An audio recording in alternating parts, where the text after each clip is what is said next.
Seguimos con problemas de inercia y momento angular. A ver, aquí nos dicen que se observa que una persona va corriendo por la acera con una velocidad constante v, con sus brazos estirados perpendicularmente a su vector velocidad. Es decir, la persona, esto visto desde arriba, la persona con los brazos estirados. Cada brazo tiene longitud L0 y se mueve hacia la izquierda con velocidad v. La distancia entre los extremos de los dedos es 2L, de aquí a aquí. Cuando el corredor pasa por una farola, esta farola de acá, se coge la misma con su mano izquierda, levanta los pies del suelo y gira alrededor de la farola. Hace este giro.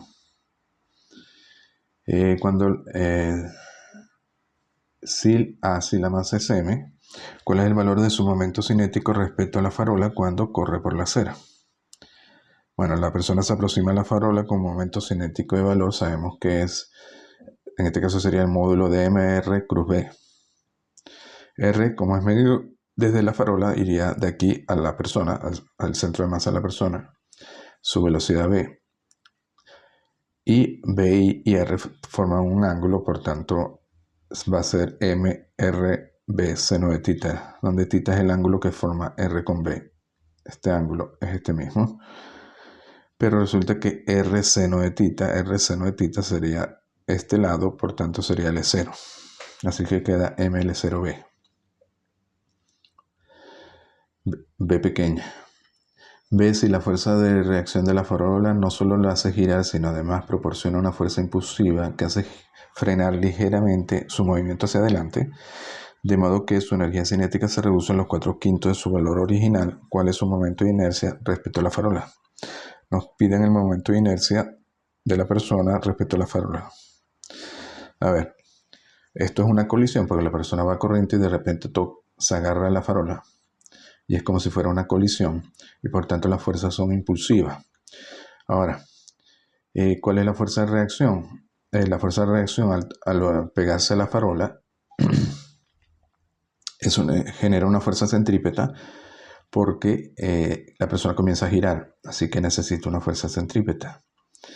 Y como es una fuerza centrípeta, va a pasar por la farola, por la misma farola y por tanto el radio que forma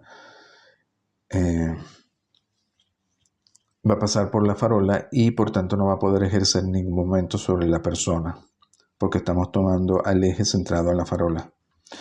Eso quiere decir que el momento su momento cinético respecto a la farola se va a conservar. Pero lo que no se conserva es, debido al impulso, a las fuerzas impulsivas, la energía cinética que se va a reducir a 4/5 de la original.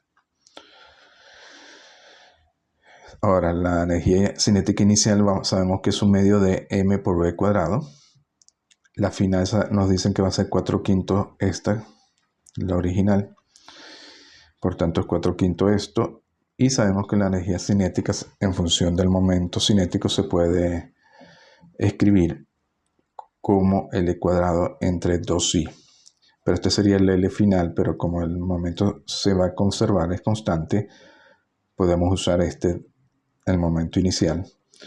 Así que simplemente de aquí despejamos i, nos queda en función de L y sustituimos L de 1 y nos queda entonces el momento de inercia. Fíjense que las unidades están bien porque es la masa por la distancia al cuadrado. En este caso es L0, pero ahora va a quedar 5/4.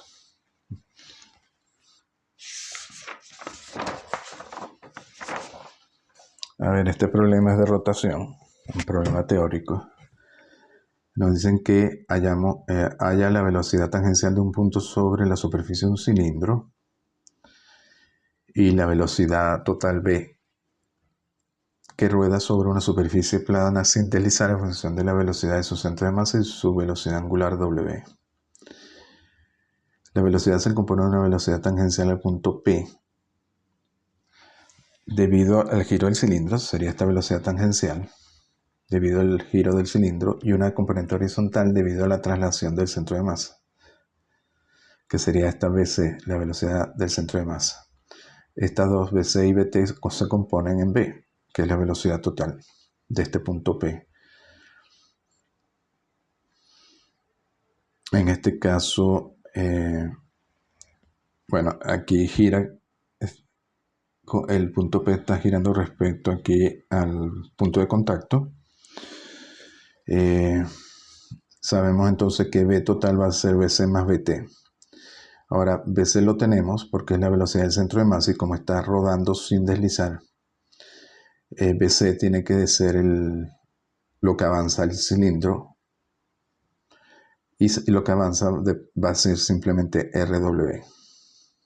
Entonces aquí ya tenemos BC, pero ahora necesitamos BT. Aquí lo vamos a hacer con geometría.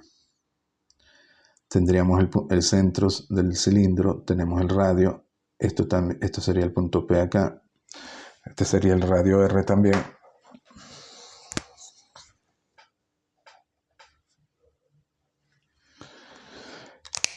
El radio R minúscula vectorial va desde el punto de contacto con el suelo. Tendríamos la velocidad tangencial que va a ser perpendicular a R, porque es tangente al cilindro, y B va a ser perpendicular a R minúscula. A ver, este ángulo lo llamamos delta tita. Este ángulo, como es 90 grados, este ángulo tiene que ser 90 menos delta tita. Y este alfa también va a ser igual a este ángulo porque este lado es perpendicular a este y este es perpendicular a este. Por tanto, este ángulo es el mismo. Alfa es igual a 90 menos delta tita.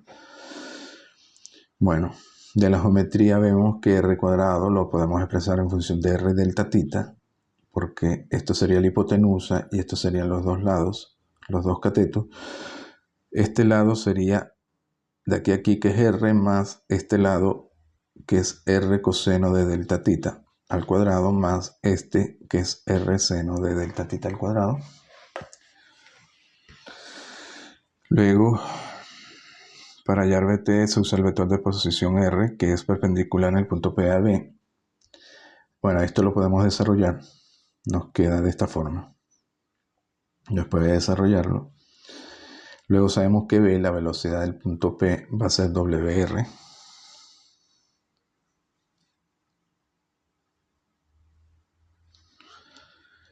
Porque B está medido respecto al punto de contacto. Recuerden que BT se mide con respecto al centro del cilindro, pero B, la velocidad total, es con respecto al punto de contacto porque se considera que está girando respecto a este punto. Así que B va a ser W por R, porque el radio ahora va a ser R minúscula. Entonces W por R minúscula, de aquí de 3, nos queda en esta forma. Luego 1 más coseno de tita lo podemos simplificar porque sabemos que 1 más coseno de 2t entre 2 es coseno cuadrado de t. Así que esto lo podemos expresar como 2 coseno cuadrado de delta tita entre 2. Y al final nos queda la velocidad B total de esta forma. 2WR coseno de delta tita entre 2. Ahora podemos llegar a este mismo resultado usando vectores. BC sería la velocidad en la dirección horizontal, RWI. BT, simplemente descomponemos BT en la velocidad hacia abajo. Tiene una componente hacia abajo y una componente hacia la derecha. Una componente menos J, una componente I, y depende de este ángulo, que es este mismo. Entonces sería la proyección BT coseno de 90 menos delta T, BT seno 90 menos delta tita. Bueno, hallamos BT. Y luego B sería BT más este BC. Nos queda en función de dos componentes I y J. Hallamos el módulo. Sería B cuadrado. Sería esto cuadrado más esto cuadrado. Lo volvemos a desarrollar.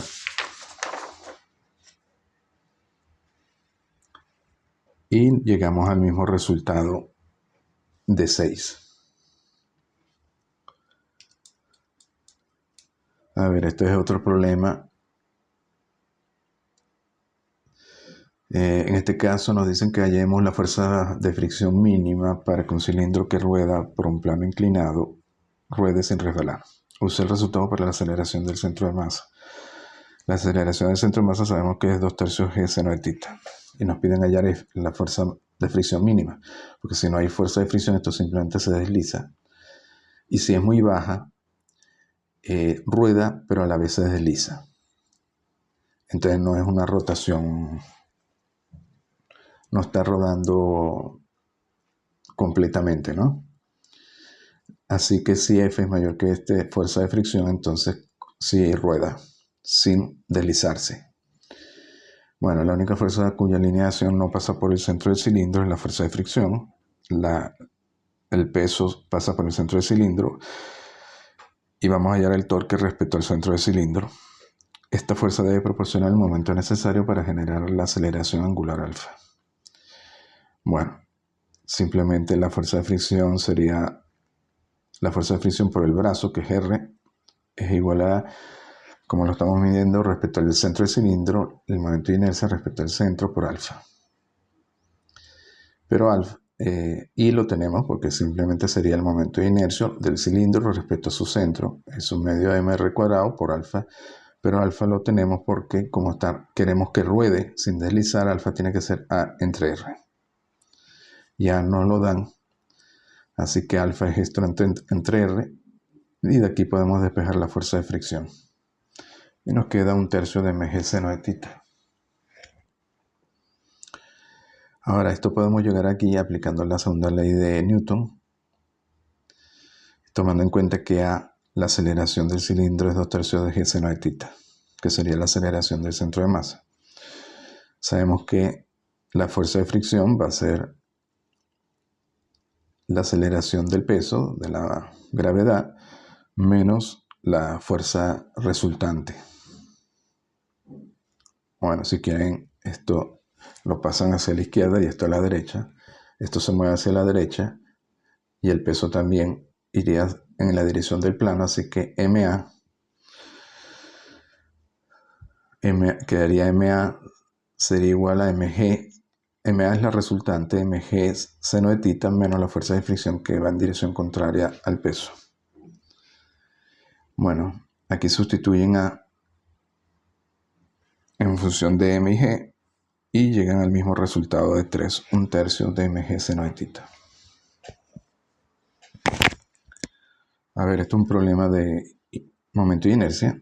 Un disco homogéneo D de 16 centímetros de diámetro que está centrado en el origen contiene un orificio circular de prima que tiene un diámetro de 12 y es tangente a la circunferencia del disco. En este caso lo pusimos sobre el eje X para facilitar los cálculos. Si la densidad superficial o masa por unidad de área es sigma, localizar el centro de masa. Bueno, el centro de masa de D sabemos que está en el centro, en 0, X es 0. Y el de D' está en -2. Ahora, ¿por qué está en -2? Porque el de D', bien, visto este círculo, como está en contacto con el extremo del círculo, sabemos que de aquí a aquí es el radio, que es 8. De aquí a aquí hay 8. Y del centro, el centro de D' tiene que estar aquí en su centro. Y sabemos que es su radio. El radio de D' es 6, o sea que de aquí a aquí a 6, si de aquí a aquí hay 8 y de aquí a aquí a 6, de aquí a acá tiene que haber -2. Es negativo porque está a la izquierda, -2 centímetros.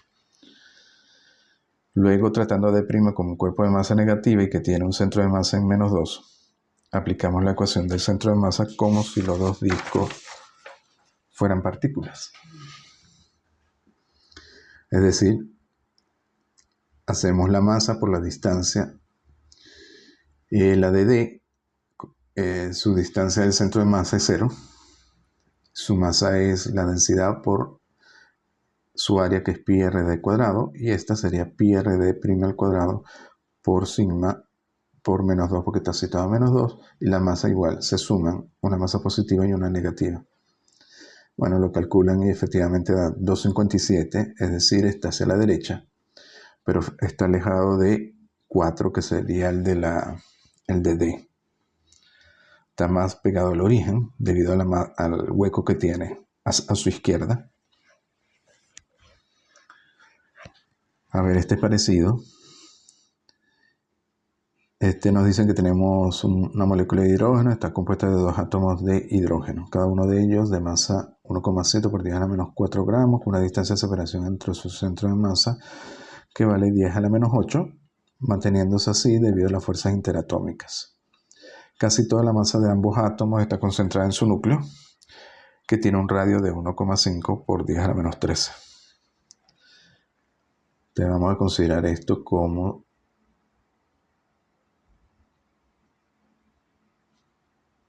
si fuera un disco.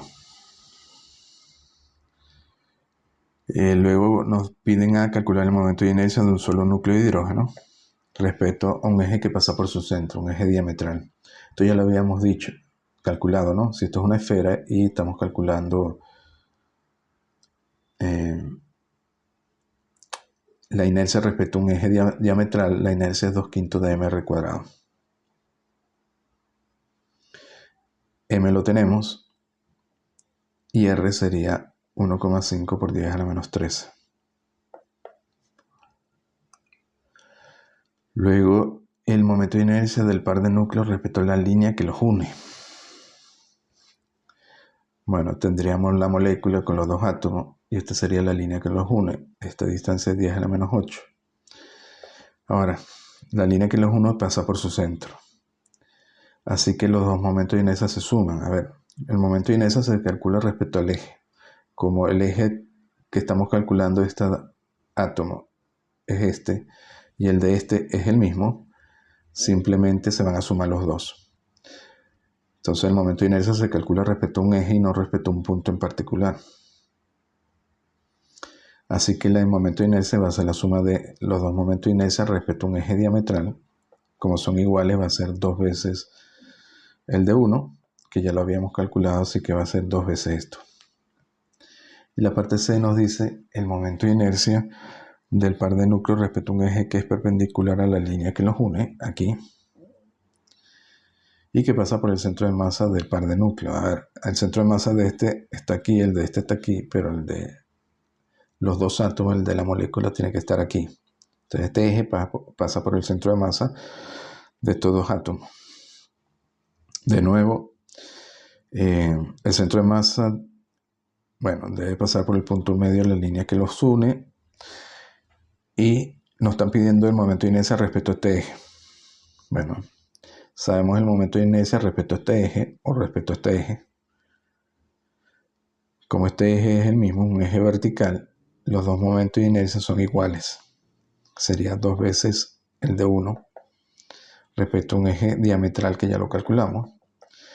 Pero como este eje que vamos a calcularlo está separado del eje diametral, de este eje diametral, vamos a usar el teorema de eje paralelo y simplemente va a ser el de este sería, hay que sumarle m por la distancia al eje que estamos calculando, que es la distancia L. Pero esta distancia L sería de aquí a aquí, sería la mitad de 10 a la menos 8, es decir, 0,5 por 10 a la menos 8.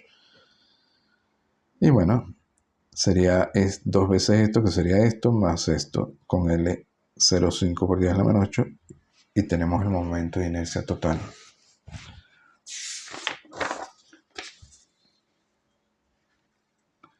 Este es parecido, solo que con cilindro. Utiliza la técnica de masa negativa ya en el momento de inercia IC de un anillo grueso de masa m con radio interno y externo R1 y R2 respecto a su diámetro central, es decir, un eje que pasa por el diámetro central. Sabemos que la inercia de un cilindro sólido sobre este eje sería 1/2 de mr cuadrado. Aquí vamos a tratar como si fueran dos cilindros, el de R1 y el de R2. Le aplicamos la fórmula, pero el cilindro interno, como esto es un hueco, vamos a considerarlo como si tuviera masa negativa y radio R1. Así que I1 va a ser simplemente 1/2 de M1 R1 cuadrado. El del segundo cilindro va a ser positiva, 1/2 de M2 R2 cuadrado. Luego,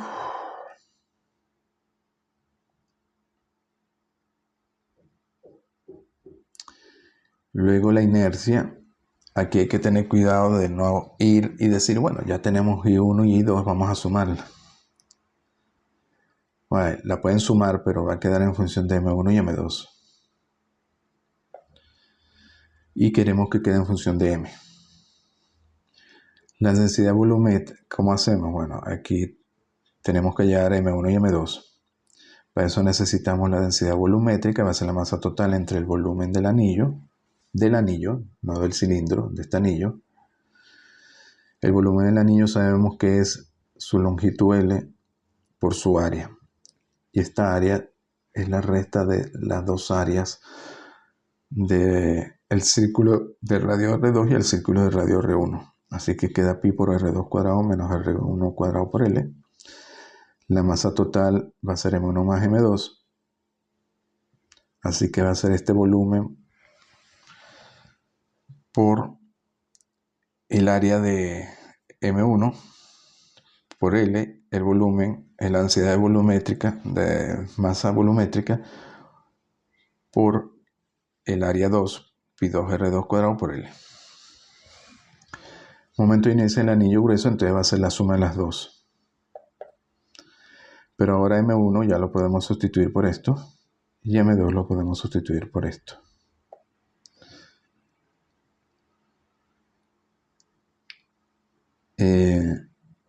Donde M2 es negativo, M1 es negativo. Aquí M1 tendría que quedar negativo. Bueno, aquí simplemente desarrollamos esto. Y nos va a quedar aquí un término R2 a la 4, R1 a la 4, que se puede descomponer en R2 al cuadrado menos R1 al cuadrado por R2 cuadrado más R1 al cuadrado. Luego nos va a quedar aquí en función del volumen del anillo de estos dos factores, pero el volumen del anillo tiene este factor también R2 cuadrado menos R1 cuadrado, entonces esto se va a ir y al final nos queda el momento de inercia respecto a este eje como un medio de M, R1 al cuadrado más R2 cuadrado. Fíjense que el momento de inercia, sería M, fíjense que sería mayor que un medio de M R2 cuadrado, porque la mayoría de la masa está concentrada en el exterior del cilindro, porque es un anillo, entonces tiene que ser mayor que un medio de M R2 cuadrado, y es mayor por el factor este R1 cuadrado. Bueno, lo dejamos hasta aquí.